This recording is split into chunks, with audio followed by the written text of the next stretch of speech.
Service in Denver, Colorado has issued a severe thunderstorm warning for west central Weld County in northeastern Colorado until 8:45 p.m. Oh boy. At 8:11 p.m. Mountain Daylight Time, a severe thunderstorm was located near Severance, or 11 miles east of Fort Collins, moving east at 20 miles an hour. Hazard, ping pong ball size hail. Source, radar indicated. Impact, people and animals outdoors will be injured.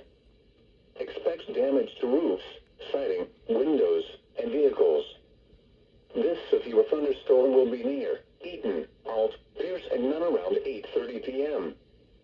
For your protection, move to an interior room on the lowest floor of a building. Torrential rainfall is occurring with this storm and may lead to flash flooding. Do not drive your vehicle through flooded roadways.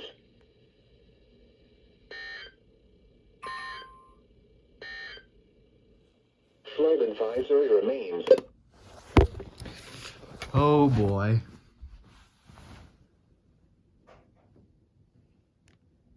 All right.